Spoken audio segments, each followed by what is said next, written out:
Good morning everybody in this channel. बहुत लंबे time के बाद मैं वीडियो अपलोड कर रहा हूँ ये वाला, क्योंकि मैं इस वीडियो को बना रहा था, लिख रहा था और बहुत लंबा कंटेंट था, इसीलिए। पिछले वीडियो में हमने डिफेक्ट ट्रैकिंग के बारे में पूछा था, जिसमें डिफेक्ट, बग्स, एरे, फेलियर क्या होते हैं, बग डिफेक्ट लाइफ साइकिल हमने पढ़ा था, जो मोस्ट इंपॉर्टेंट इंटरव्यूज़ में पूछे ही जाते हैं कि what is defect life cycle या बग लाइफ साइकिल। जो मैंने एक्सप्लेन किया था आपको, यदि कोई प्रॉब्लम्स हैं तो आप कमेंट सेक्शन में पूछ सकते हैं। आज का टॉपिक जो रहेगा, हमारा नया टॉपिक, सेवियरिटी एंड प्रायोरिटी। क्या है ये सेवियरिटी, प्रायोरिटी। उसके बाद हम एक बग लाइफ साइकिल पढ़ेंगे, एक नया डिफेक्ट लाइफ साइकिल या बग लाइफ साइकिल। मैं बताऊंगा कि क्या है क्या नहीं है। हाँ, तो उसके बारे में फिर लास्ट में हमारा एक टॉपिक आता है ट्रेसिबिलिटी मैट्रिक्स। एक छोटा सा डिफिनीशन ऐसे पूछा जाता है, तो बस आज का टॉपिक है। चलिए शुरू करते हैं आज। तो व्हाट इज सेवियरिटी? सेवियरिटी होती क्या है? डिफिनीशन ये कहती है, it is deciding based on the impact of the defect on the customer business is called as severity. Severity का मतलब ये होता है कि जो भी एप्लीकेशन में आप डिफेक्ट फाइंड आउट करते हैं, तो वो डिफेक्ट कस्टमर के बिजनेस पर कितना इम्पैक्ट करेगा, ये सेवियरिटी डिसाइड करती है। कि मतलब आपने कोई डिफेक्ट पाया, मतलब आपने लॉगिन किया, लॉगिन नहीं हुआ, तो ये लॉगिन नहीं होने पर कस्टमर के बिजनेस पे क्या इम्पैक्ट करेगा। कैसे कस्टमर चले जाएंगे? हाँ, चले जाएंगे। उसको लॉसेस होने लगेंगे वेरीज तरीके से, तो वो भी होगा। तो ये होती है सेवियरिटी हमारी, जो इम्पैक्ट करती है कस्टमर के बिजनेस को। और they are different type of severity. They are 4 type: blocker, critical, major and minor. हम डिटेल में एक एक चीज़ हम पढ़ेंगे कि क्या होती है सेवियरिटी। और सबसे मोस्ट इम्पॉर्टेंट मैं बता दे रहा हूँ, ये जो टॉपिक है, ये वीडियो है, टॉपिक है मोस्ट इम्पॉर्टेंट, इंटरव्यूज़ में पूछे जाते हैं कि व्हाट इज़ सेवियरिटी और व्हाट इज़ प्रायोरिटी। ये डेफिनेटली पूछा ही जाएगा इंटरव्यू में, कुछ नहीं पूछा तो ये तो ज़रूर पूछेगा आपसे। आप इसको प्लीज़ पढ़ लेना, समझ लेना। नहीं आएगा आप कमेंट करना, हम डाउट क्लियर कर दूंगा मैं।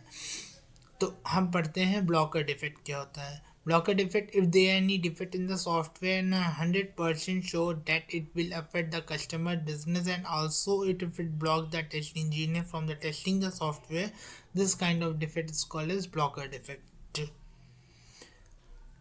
द एग्जाम्पल हम समझते हैं, one new version of e commerce website that log in functionality completely fail and the app crash and return a server error and for all the user it made impossible to customer to access their account to complete the checkout process. मतलब मान लीजिए आपने e commerce website आप test, एक customer जिसका e commerce website आपने test कर रहे हैं, अब उस ई कॉमर्स वेबसाइट में यूज़र लॉग इन ही नहीं कर पा रहा। आपने अमेज़ोन में नंबर डाला, नंबर डालने पर एरर दे रहा है कि नंबर इज़ नॉट फाउंड या नंबर इज़ नॉट एबल, या ऐसे कुछ सर्वर एरर दे रहा है जिससे आप लॉगिन ही नहीं कर पा रहे। तो लॉगिन नहीं कर पा रहे हैं आप, तो इसका मतलब है कि इसमें कस्टमर का क्या बिजनेस में बहुत इम्पैक्ट करे। लॉगिन नहीं होंगे, यूज़र नहीं आएंगे, यूज़र नहीं आएंगे तो उसे यूज़र यहाँ से इस सर्वर से, इस वेबसाइट से चले जाएंगे, दूसरे वेबसाइट्स पर आएंगे। उसमें यही होता है ब्लॉकर डिफेक्ट। मतलब कि डिफेक्ट ऐसा कि जहाँ टेस्ट इंजीनियर कस्टमर के बिजनेस को, मुझे पता है कि कस्टमर के बिजनेस को इम्पैक्ट करेगा ही करेगा, 100% इम्पैक्ट करेगा। और साथ ही साथ टेस्ट इंजीनियर भी ब्लॉक हो जाएगा कि वो आगे प्रोसेस ही नहीं कर पा रहा है कि आगे मैं करूँ क्या, इसके आगे मैं कुछ कर नहीं पा रहा हूँ या कुछ देख नहीं पा रहा हूँ। जब मैं लॉगिन ही नहीं कर पा रहा हूँ तो मैं सॉफ्टवेयर के अंदर ही नहीं घुस पा रहा हूँ। ये होता है blocker defect. Critical defect: if there defect in the software and I am 100% sure that it will affect the customer business, also it does not block the test engineer from testing the software, this kind of defect is called as critical defect. मतलब आप ये समझो कि आपने defect निकाला, आप ये समझ रहे हो कि कस्टमर की बिजनेस को तो 100% इफेक्ट करेगा, 100% करेगा, लेकिन आप उससे ब्लॉक नहीं हो रहे। टेस्टिंग इंजीनियर आगे की फर्दर प्रोसेस की टेस्टिंग में नहीं रुक रहा है, कि आगे वो टेस्टिंग कर ले रहा है कि हाँ ये टेस्टिंग है, ये टेस्टिंग आगे की प्रोसेस में ये नहीं है, ब्लॉकर है, लॉगिन नहीं हो रहा तो आगे नहीं बढ़ पा रहे, ऐसा नहीं है। हमारा लॉगिन तो हो रहा है लेकिन हम आगे ब्लॉक नहीं हो आगे ब्लॉक टेस्टिंग में ब्लॉक्स नहीं हो रहे हैं, उसको बोलते हैं क्रिटिकल डिफेक्ट। बाय एग्जांपल हम समझते हैं कि in the financial application the interest calculate for the moisture and loan are incorrect leading to insignificant financial loss, regular non-compliances. However, application reporting feature account manager like updating the address still work fine. मतलब इसमें ये है कि जो financial application होती है उसमें जो इंटरेस्ट कैलकुलेट हो रहा है वो हमारा इनकरेक्ट हो रहा है, जिससे हमारे लॉसेस बहुत ज़्यादा हमारी हो रहे हैं, हमारे पास जो कैलकुलेट हो रहा है वो इनकरेक्ट हो रहा है। इससे ज़्यादा हम इम्पैक्ट तो पड़ गया कस्टमर के, हाँ कि लॉस उसको बहुत ज़्यादा हो जा रहा है, उसको सही नहीं हो रहा है, लॉस भी बहुत ज़्यादा हो रहा है, और हाँ वो टेस्टिंग तो कर पा रहा आगे, तो इसको बोलते हैं क्रिटिकल डिफेक्ट। कि मतलब आप ऐसा समझो कि आपने लॉगिन तो कर लिया, आपने अमेज़ॉन के वेबसाइट पर गए, लॉगिन किए, उसमें प्रोडक्ट सर्च हुआ, प्रोडक्ट सर्च कर में आज जब ऐड टू कार्ड कर रहे हो तो ऐड टू कार्ड कर लिए, पेमेंट भी हो गए, लेकिन पेमेंट करने के बाद आपके पेमेंट रुक गई। तो आपने तो प्रोसेस कर लिया लेकिन बाद में आपका प्रोडक्ट आपके पास आपने परचेज नहीं कर पाया, क्योंकि आपका परचेज रुक गया, मतलब उसी जगह आपने रोक लिया। वो होता हमारा क्रिटिकल डिफेक्ट। फिर आता हमारा third major defect. If there defect in the software and I'm not sure how this defect will affect the customer business, this kind of defect is a major defect। मतलब कि यदि software में defect है लेकिन मैं sure नहीं हूँ कि ये कस्टमर के बिजनेस पर क्या इफेक्ट करेगा, कैसे इफेक्ट करेगा, इसे बोलते हैं मेजर डिफेक्ट। मतलब in the social media scheduling tool the feature is automatically crop uploaded image sometime cut off part of the photo which only affect the user who use the auto crop feature and not crop animal of the basic post of the photo function. The post still go live but the image quality degrade। मतलब ये होता है कि हम social media पे जब photo upload मारते हैं तो कुछ लोग अपनी फ़ोटोज़ को क्रॉप मारते हैं कि हाँ थोड़ा सा लेफ़्ट और राइट से मैं क्रॉप मार दूँ तब पोस्ट करूँ। तो उसमें क्या हो रहा है कि जब हम क्रॉप कर रहे हैं तो क्रॉप करते समय ही हमारे फ़ोटो जो क्वालिटी है वो हमारी बहुत ज़्यादा डिग्रेड हो जा रही है, बहुत ज़्यादा क्वालिटी कम हो जा रही है और क्रॉप अच्छे से नहीं हो रहा है। लेकिन एक चीज़ ये है, क्रॉप तो हमारा नहीं हो पा रहा, लेकिन जो हमारी फ़ोटो अपलोड होती है वो हमारा सही चल रहा है कि हाँ फ़ोटोज़ तो अपलोड हो जा रही है लेकिन जो हमारी क्वालिटी है फ़ोटोज़ की वो सही नहीं जा रही है, वो गलत जा रही है, वो बहुत तो बस मेजर ये है कि हमें फ़ोटोज़ तो अपलोड हो रही हैं इसमें, लेकिन कस्टमर के बिजनेस तो कभी इफेक्ट हुआ नहीं कि फ़ोटोज़ अपलोड नहीं है, फ़ोटोज़ तो अपलोड हो रही हैं लेकिन क्वालिटी जो है वो क्रॉप करने की वो तुम्हारी डिग्रेड हो जा रही है, ये इसमें है।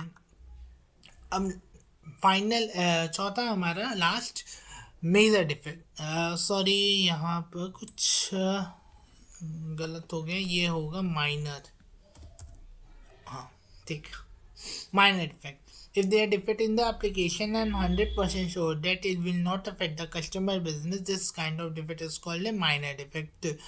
मतलब एक हमने एप्लीकेशन में डिफेक्ट मिला लेकिन मैं श्योर हूँ कि कस्टमर के बिजनेस पे ऐसा कुछ इफेक्ट नहीं करेगा, उसको बोलते हैं माइनर डिफेक्ट। मतलब on the company about a space is typo found in the CO name और non initial icon like social media link icon is wrong color। The core business example से selling product is completely unaffected। मतलब कि हम ये Amazon की website पे आप जाते होंगे, वहाँ पर अबाउट अस होता है, सेटिंग्स होती हैं, आप वहाँ पे जाते होंगे सेटिंग्स होती हैं, हेल्प होते हैं, या अबाउट अस होता है, वहाँ पर आप बटन पर क्लिक करते होंगे, देखते होंगे कि कभी कभी बटन्स का कलर अलग हो जाता है, या अबाउट अस का टेक्स्ट में स्पेलिंग मिस्टेक होती है, या कहीं वो क्लाइंट का नेम लिखा रहता है वो भी गलत रहता है, कि नाम कुछ और हो, स्पेलिंग मिस्टेक हो जाती है। वो होते हैं माइनर डिफेक्ट, कि हाँ ये तो चीज़ें हैं कि चलो हम सही कर देंगे बाद में, लेकिन हमारी जो मेजर फंक्शनैलिटी वो हमारी चीज़ें चल रही हैं, ये होती हैं माइनर डिफेक्ट। ये 4 टाइप के जो डिफेक्ट हैं ये सेवियरिटी कहलाते हैं। ब्लॉकर मतलब एकदम ब्लॉक हो जाना, कि आगे हम प्रोसेस ही नहीं कर पाए। क्रिटिकल मतलब ब्लॉक है, कस्टमर के बिजनेस पे इफेक्ट तो करेगा ही करेगा, लेकिन हम आगे प्रोसेस कर पा रहे हैं, टेस्टिंग अपनी प्रोसीड कर पा रहे हैं। मेजर मतलब इसमें है कि हम मेरे पास तो डिफेक्ट है, लेकिन कस्टमर के बिजनेस पे क्या कैसे इफेक्ट करेगा, क्या इफेक्ट करेगा ये हमें नहीं पता रहता है, लेकिन हमारी चीज़ें चलेंगी, जो हमारी मेन फंक्शनैलिटी है वो चलेगा। माइनर मतलब कि कस्टमर के बिजनेस पर इफेक्ट ही नहीं करेगा, कुछ भी नहीं करेगा। और उस डिफेक्ट को हम एज ए माइनर डिफेक्ट मतलब एग्जांपल हमने समझा कि स्पेलिंग मिस्टेक अबाउट अस में, हेल्प्स में, सेटिंग्स बटन्स में, इन सब चीज़ों में होता है। अब हमारा नेक्स्ट टॉपिक होता है प्रायोरिटी। क्या होता है? It is important to fix the defect that is called as priority. वो प्रायोरिटी होती है। They are 3 type of priority होती हैं, लेवल्स में होती हैं, P1, P2, P3। P1 हमारी हाई प्रायोरिटी, P2 हमारा मीडियम प्रायोरिटी, P3 हमारा लो प्रायोरिटी। अब ये क्या होती है P1? If the defect is given to priority P1 it is then it has been fix immediately. P2 क्या होती है? Medium priority. If the defect is given to the priority as P2 then it will fix within 2 and 3 test cycle और within the release.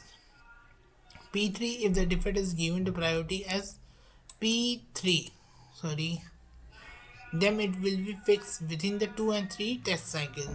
मतलब कि हम priority जब defect हम found out करते हैं, निकालते हैं, तो हम उसकी पहले सीपीएटी और प्रायोरिटी फाइंड आउट देते हैं डेवलपर को, ये हमारा ब्लॉकर है, इसकी ये प्रायोरिटी है कि हाँ ये ब्लॉकर है, ये हम आगे नहीं बढ़ पा रहे, और दूसरा प्रायोरिटी दे देते हैं कि हाँ ये P1 है। P1 का मतलब हाई प्रायोरिटी, मतलब कोई हमारा ब्लॉक हो गए, लॉगिन नहीं चल रहा, तो उसकी सीवियरिटी हाई हो जाए, उसकी सीवियरिटी होगी ब्लॉकर, और प्रायोरिटी P1 मतलब कि इसको फिक्स, जल्द से जल्द इसको फिक्स करो, इसके आगे मैं नहीं बढ़ पा रहा हूँ।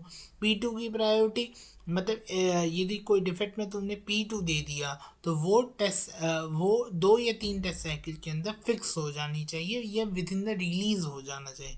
यदि तुमने P3 दे दिया कि मतलब ये बहुत मीडियम है, ये हमारा चलेगा, जैसे हमारा माइनर डिफेक्ट हो, वो P3 में आ जाएंगे कि हाँ ये चलेगा, तो 2 या 3 टेस्ट साइकिल के अंदर ये फिक्स हो जाना चाहिए, ये ज़्यादा बड़ा इशू नहीं है हमारे लिए। ये होते हैं प्रायोरिटी, कि हम कौन सा प्रायोरिटी पहले कराएंगे, कि पहले हमें ब्लॉकर करवाना है, फिर हमें मीडियम कराना है, और फिर हमें एकदम लो वाला कराना है कि हाँ इस पर कोई इफेक्ट नहीं होनी चाहिए। ये होती है प्रायोरिटी। इंटरव्यूज़ में सबसे ज़्यादा आपसे कॉम्बिनेशंस में पूछेंगे कि give me the example of high severity low priority, high severity high priority, high severity low priority, low severity high priority, low severity low priority। ये जो 4 कॉम्बिनेशन आप यहाँ पे लिखा हुआ देख रहे हैं, इस कॉम्बिनेशन पे ही वो पूछते हैं कि can you give you example on high severity and high priority. आप जिस प्रोजेक्ट्स पर काम कर रहे होंगे या जिस भी एप्लीकेशन पर काम कर रहे होंगे, उस पर ये इंटरव्यूज़ में ये पूछे जाते हैं कि can you give the example for your high severity high priority. तो ये कुछ एग्जांपल्स हैं। जैसे पहला है high severity high priority. High severity means मतलब ब्लॉकर है, क्रिटिकल डिफेक्ट है। जैसे आपने व्हाट्सएप एग्जाम्पल मैंने लिखा है कुछ, कि आपने व्हाट्सएप प्ले स्टोर से डाउनलोड की, वो इंस्टॉल नहीं हुआ है, या आप ऊबर से ऐप कैब बुक कर रहे हैं, वो काम नहीं कर रहा है, कहीं लॉगिन बटन आप यूज़र नेम पासवर्ड सही डाल रहे हैं तब वो काम नहीं कर रहा, तो ये हाई सेवियरिटीज़ में आ जाएंगे चीज़ें। दूसरा है हाई सीवीटी लो प्रायोरिटी, मतलब इसमें help button not working Gmail app, हमारे जीमेल ऐप में हेल्प बटन काम ही नहीं कर रहा है, प्रायोरिटी लो है लेकिन सीवीटी हमारी हाई हो जाएगी क्योंकि काम तो हमारा करना ही चाहिए। जैसे about us working not working as a Facebook app and website, वो काम नहीं कर रहा। लो सीवीटी हाई प्रायोरिटी में कि हमारा लो सीवीटी है, मतलब कि हम जोमेटो में देखें कि नंबर ऑफ़ आइटम क्वांटिटी नहीं काम करेगी, जैसे जो नंबर ऑफ़ क्वांटिटी होती है कि कितनी क्वांटिटी चाहिए, 2 लिए 3 या 4, तो वो काम नहीं कर रही है। लॉगिन बटन में स्पेलिंग करेक्ट है, अबाउट अस एंड हेल्प की बटन ओवरलैप्स कर रहे हैं, एक दूसरे के ऊपर हैं लॉगिन स्क्रीन में, ये हो सकती है। लो सीवीटी लो प्रायोरिटी, लो सीवीटी मतलब कि हमारी स्पेलिंग मिस्टेक्स हो रही हैं, spelling mistake in description text of the legal system migration report on page, मतलब स्पेलिंग सही नहीं दिख रहा है उस बात का है, या कॉर्पोरेट इंटरनल विकीपीडिया पोर्टल या हमारा FAQ सेक्शन है उसमें इमेजेस जो हैं वो सही नहीं आ रही हैं, मिस अलाइन हो रही हैं पिक्सल से। ये सब एग्जांपल है, आप अपने प्रोजेक्ट के हिसाब से आप अपना तैयारी कर सकते हैं कि आप जिस प्रोजेक्ट पर काम कर रहे हैं, अधिकतर क्वेश्चन आपके प्रोजेक्ट्स पे ही पूछे जाते हैं कि आपने प्रोजेक्ट्स पर हाई सीवीटी हाई प्रायोरिटी बताइए। और सबसे जो मोस्ट इम्पोर्टेंट पूछा जाता है वो ये थर्ड नंबर है, लो सीवीटी हाई प्रायोरिटी, ये पूछा जाता है, ये सबसे ज़्यादा पूछा जाता है, आप इसको तैयार कर लेना इसके बारे में। अब आते हैं नेक्स्ट टॉपिक, इससे मोस्ट इम्पॉर्टेंट है डिफेक्ट लाइफ साइकिल या बग लाइफ साइकिल। इससे प्रीवियस वीडियो में फील मत हुई, इससे प्रीवियस वीडियो में मैंने आपको बग लाइफ साइकिल और डिफेक्ट लाइफ साइकिल बताया था, अब इसमें भी मैं बता रहा हूँ defect life cycle bug life cycle. ऐसा नहीं है, आपको जब इंटरव्यूज़ में पूछे जाएंगे कि डिफाइन करो बग लाइफ साइकिल या डिफेक्ट लाइफ साइकिल, तो इससे जो प्रीवियस वीडियो में मैंने जो समझाया है कि टेस्ट इंजीनियर पहले डिफेक्ट लॉक करेगा डिफेक्ट हैकिंग टूल में, वो न्यू में जाएगा, फिर डेवलपर लीड को जाएगा, डेवलपर लीड डेवलपर को आइडेंटिफाई करेगा, फिर वो असाइन करेगा डेवलपर को, डेवलपर वहाँ कोड में जाएगा, कोड में फिक्स करेगा, फिर टेस्ट इंजीनियर को देगा जो फिक्स करके उसका स्टेटस देगा, टेस्ट इंजीनियर फिर री टेस्ट करेगा, यदि फिक्स हो गया तो वो और क्लोज कर देगा, नहीं हुआ तो री ओपन करेगा डेवलपर को। तो ये जो साइकिल मैं बता रहा हूँ ये हमें इंटरव्यूज़ में बोलना है, जब हमसे बोला जाए कि डिफेक्ट लाइफ साइकिल या बग लाइफ साइकिल क्या है। और ये जो हम पढ़ने जा रहे हैं defect life cycle bug life cycle, ये भी एक तरह का पार्टी है, बस इसमें थोड़े से अलग तरीके से हम थोड़ा है, लेकिन इसमें क्वेश्चंस मैं बताऊंगा क्या है। देखिए होता क्या है कि हमारे अलग अलग स्टेटस होते हैं, पहले असाइन होता है, फिर फिक्स, और वो क्लोज हो जाता है, टेस्ट लीजिए fix it and re, fix होता है या तो री ओपन हो जाता है। तो इसमें क्वेश्चन ये पूछे जाएंगे आपसे कि डेवलपर रिजेक्ट कब करता है, आप ये डायग्राम बना लेना कि डेवलपर कब रिजेक्ट करता है, कब उसको डुप्लीकेट मिलता है, कब कैन नॉट फिक्स बोलता है, कब न्यू ओपन बोल देगा, पोस्टपोन कब कर सकता है, इशू नॉट रिप्रोड्यूसिबल कब सकता है, रिक्वेस्ट फॉर इन्हांसमेंट कब वो बोल सकता है डेवलपर कि मान लीजिए डेवलपर ने आपने डिफेक्ट दिया, तो वो ये सारे जितने भी स्टेटस है, reject, duplicate, can not fix, postpone, issue not reproducible and request for enhancement, ये कब वो बोल सकता है कि ये इशू नहीं हो सकता है, वो डुप्लीकेट है। हाँ, इस बारे में है ये थोड़ा। तो रिजेक्ट कब बोल सकता है, reject the reason behind why developer reject the issues, हम रीज़न बताएंगे कि क्यों करता है reject. The first reason because of misunderstanding of the requirement, test engineer को लग रहा है टेस्ट इंजीनियर इसलिए कर रहा है क्योंकि रिक्वायरमेंट में मिसअंडरस्टैंडिंग है, गलत है। दूसरा एक्स्ट्रा फीचर है कि ये थोड़ा ज़्यादा ही एक्स्ट्रा फीचर आ गया, because of referring old requirement, आपने लग रहा है रिक्वायरमेंट पुरानी वाली रिक्वायरमेंट आपने टेस्ट इंजीनियर बोलेगा कि आपने पुरानी रिक्वायरमेंट आपने रेफ़र की है, या because of wrongly install software test engineer बोलेगा आपने लगता गलत सॉफ्टवेयर इंस्टॉल किया है, आपने न्यू सॉफ्टवेयर इंस्टॉल करो। इस वजह से, इस रीज़न की वजह से वो रिजेक्ट कर सकता है। अब अपना अगला स्टेज आता है, डेवलपर क्या करता है, डुप्लीकेट। अब डुप्लीकेट कब क्या होता है, when two test engineer find the same defect and the developer will give the status as duplicate। मतलब जब दो टेस्ट इंजीनियर सेम डिफेक्ट को फाउंड करें तब डेवलपर ये कहेगा कि ये डिफेक्ट डुप्लीकेट है, मतलब एक ही डिफेक्ट दो लोगों ने अलग अलग निकाला है। जैसे मान लीजिए पहला टेस्ट इंजीनियर ने डिफेक्ट निकाला, उसका स्टेटस हुआ न्यू, और दूसरा टेस्ट इंजीनियर ने सेम डिफेक्ट निकाला लेकिन उसको कभी ट्रैक ही नहीं कर पाएंगे कि भैया ये कहाँ से आ गया, ये तो मैंने फिक्स कर दिया था। मान लीजिए पहला टेस्ट इंजीनियर ने डिफेक्ट निकाला, आपने फिक्स कर दिया, दूसरे टेस्ट इंजीनियर ने सेम डिफेक्ट निकाला, वो उसने रीओपन कर दिया, तो इसीलिए वो बोलता है कि ये स्टेटस डुप्लीकेट है। और duplicate, when do we get the duplicate status, हम तब पाते हैं कि डुप्लीकेट स्टेटस है। कब हम पाते हैं, because of testing the common feature. जब दो test engineer same common feature को टेस्ट करें तब वो डुप्लीकेट स्टेटस हम पाते हैं। If one test engineer get a defect, send it to the developer. Meantime if the new test engineer join the company and send those defect that are there under pending defect send by the first test engineer, in case developer will give the status and duplicate, ये duplicate है।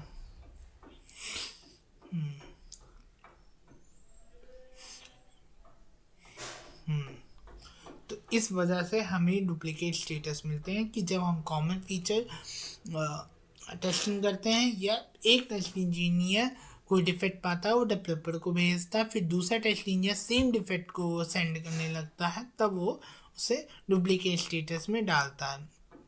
तीसरा status होता है हमारा तीसरा status, हाँ sorry, duplicate, पहले जब डुप्लीकेट, हाँ तीसरा स्टेटस है हमारा पोस्टपोन। ये क्या होता है, whenever test engineer get a defect and the developer wants to fix later, in this case he will give the status as postpone. मान लीजिए टेस्ट इंजीनियर ने एक डिफेक्ट पाया, अब डेवलपर के पास इतना टाइम नहीं है कि वो अभी फिक्स करके दे, तो वो कहेगा कि भाई इसको मैं बाद में करता हूँ, तो वो स्टेटस कह देता है पोस्टपोन, कि हाँ मैं बाद में से करता हूँ।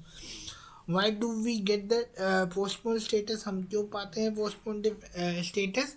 The answer is, whenever the test engineer get a minor defect at the end of the release, if the developer does not have any time to fix the defect, in this case the developer will give the status as postponed। कोई test engineer minor defect पाता है, defect नहीं minor defect पाता है end of the release, मतलब release हमारा एकदम and पर हो पाता है, तो डेवलपर कहता है कि मेरे पास इतना टाइम नहीं है कि इसे फिक्स मैं कर सकूं अभी, तो वो उस स्टेटस को पोस्टपोन मार देता है कि मैं बाद में करता हूँ। पहला रीज़न। दूसरा रीज़न कि यदि कोई टेस्ट इंजीनियर डिफेक्ट पाता है इन दैट फीचर जो हमें करंट रिलीज में, which is not required by the customer in the current release, in the current, एक मिनट, हाँ, in the current release, the present release, तब डेवलपर कहता है कि ये स्टेटस का पोस्टपोन कर देता है। If the defect is expose to the internal user, developer will status as postpone, कि यदि कोई इंटरनल यूजर से आ रहा है तब भी बोल देगा कि भैया इसको हम बाद में ही करेंगे। इन तीन रीज़न की वजह से हमें पोस्टपोन स्टेटस मिलते हैं। फिर अगला आता है स्टेटस कैन नॉट फिक्स, मतलब if there minor defect in the root of the software, then it will not affect the customer business. In this case, the developer will give the status cannot fix। मतलब मैं समझाता हूँ कि suppose कीजिए कि test engineer ने एक minor defect पाया JVM के फीचर, हमारे पास JVM होता है जावा के अंदर, उसके अंदर उसने एक इशू पाया, माइनर डिफेक्ट पाया, टेस्ट इंजीनियर ने एक माइनर डिफेक्ट छोटा सा पाया, और वो वो जो माइनर इफेक्ट आया वो कस्टमर के बिजनेस की फंक्शनैलिटी को कोई इफेक्ट नहीं कर रहा है, तब डेवलपर ये कहेगा कि हाँ भैया हम इस चीज़ को फिक्स नहीं करेंगे। पता चला हम इस माइनर इफेक्ट को फिक्स किए और कोई मेजर फंक्शनैलिटी हिल गई, तो इसे हम कहते हैं नहीं हम इसको नहीं करेंगे। यहाँ पर मैंने लिखा है, आप पढ़ भी सकते हो एग्जाम्पल, कि यदि कोई कस्टमर के बिजनेस को नहीं अफेक्ट कर रहा है तब वो कहेंगे हाँ नहीं हम इसे फिक्स नहीं करेंगे। और क्या रीज़न है कैन नॉट फिक्स करने का? Is the cost of fixing the defect more than cost of defect in case developer will give the status can not fix. मतलब कि यदि फिक्स करने का कॉस्ट और डिफेक्ट का जो कॉस्ट है उससे ज़्यादा ही लग जाता है तब डेवलपर कहता है कि हम इसे फिक्स नहीं करेंगे। दूसरा, if the technology is not supported it means the programming language that we have used to develop the software might have not have the capacity to fix the defect. ये भी रीज़न हो सकता है। दूसरा अब आता है अगला status issue not reproducible. If the test engine is getting the defect या issue या defect and the issue the developer will not able to see the same defect, then in case developer will give the status as issue not reproducible। मतलब test engineer यदि कोई defect पाया है और उसी same defect को developer replicate नहीं कर पा रहा, वो देख नहीं पा रहा है, तब वो बोलेगा इशू नॉट रिप्रोड्यूसिबल। मतलब टेस्ट इंजीनियर ने जो डिफेक्ट उसको दिखाया पाया, यदि वही सेम इशू डेवलपर रिप्रोड्यूस नहीं कर पा रहा है, नहीं देख पा रहा कि हाँ ये चीज़ें नहीं हो रही हैं, तो वो कहेगा इशू नॉट रिप्रोड्यूसिबल। और क्यों रीज़न होते हैं, डेवलपर ऐसा क्यों बोलते हैं? क्योंकि प्लेटफॉर्म मिसमैच हो सकते हैं, इनकरेक्ट मिसमैच डेटा हो सकते हैं, इनकन्सिस्टेंसी डिफेक्ट्स हो सकते हैं कि पता चला वो कोई और हम कोई और डिफेक्ट देख रहे हैं, ये भी हो सकते हैं। इन रीज़न की वजह से इशू नॉट रिप्रोड्यूसिबल हो जाते हैं। एकदम लास्ट आया रिक्वेस्ट फॉर अनाउंसमेंट या चेंज रिक्वेस्ट बोलते हैं। Whenever test engineer found a defect that are not part of the requirement in case developer will give the status request for announcement. मतलब ये कि यदि कोई टेस्ट इंजीनियर ने defect found किया लेकिन वो उस रिक्वायरमेंट का पार्ट ही नहीं है, आउट ऑफ द रिक्वायरमेंट है, तब कहेगा कि ये चेंज रिक्वेस्ट है, इसको चेंज रिक्वेस्ट में लेके आओ, ये हम अभी नहीं करेंगे। ये आता है हमारा लास्ट फाइनल स्टेज कि हम आपसे इंटरव्यू में ये क्वेश्चन ज़रूर पूछेंगे कि हमें डुप्लीकेट कब मिलते हैं, हमें रिजेक्ट कब मिलता है, रिजेक्ट स्टेटस कब देता है, या पोस्टपोन स्टेटस कब वो देता है डेवलपर और क्यों देता है, ये रीज़न मैंने बताया है। हम कैन नॉट फिक्स इशू क्यों देता है डेवलपर, हाँ, या चेंज रिक्वेस्ट क्यों देता है डेवलपर, इस सब का रीज़न मैंने आपको यहाँ बताया है। और यहाँ पे ये डायग्राम है, तो ये डायग्राम आप एक बार वीडियो पॉज करके बना लेना, उसी के बारे में है। ठीक है, अब हमारे पास एक क्वेश्चन है, how will you convince the developer that is really a defect. आप ये कैसे कन्विंस करोगे ये डेवलपर को कि ये एक रियली डिफेक्ट है। यदि वो डिफेक्ट नहीं मान रहा है कि मतलब ये डिफेक्ट ही नहीं है, तो आप कैसे कन्विंस करोगे डेवलपर को? तो पहला, I will send a proper test data and operating system and browser use. मैं पहले उसको प्रॉपर टेस्ट डेटा भेजूँगा कि हाँ भैया ये मेरे पास टेस्ट डेटा है, ऑपरेटिंग सिस्टम मेरा ये है, ब्राउज़र ये है और वर्जन ये है, सब कुछ मैं उसको सेंड करूँ। दूसरा, I will give you proper procedure how I got the defect. हम ये पूरा मैं लिखूँगा स्टेप टू रिप्रोड्यूस कि मैंने इस डिफेक्ट को कैसे पाया, कि मैंने लॉगिन किया, फिर मैंने लॉगिन यूज़र नेम पासवर्ड डाला, लॉगिन बटन दबाया मैंने, फिर उसके बाद डैशबोर्ड पर लैंड हुआ, फिर मैंने कोई और बटन दबाया, तब इसके बाद मुझे ये डिफेक्ट मिला। Second, I will share him to screenshot of the defect. हम डिफेक्ट का स्क्रीन शॉट में शेयर करूँगा। फिर fourth, even after this if the developer is not convinced, I will ask him to connect my computer and I will show him to demo how I got the defect। इसके बाद भी यदि convince नहीं हुआ तो मैं से कहूँगा आप मेरे कंप्यूटर पर कनेक्ट हो, मैं आपको बताता हूँ कि ये डिफेक्ट कैसे मैंने वो पाया है। मैं इसको आपको डेमो दिखा देता हूँ।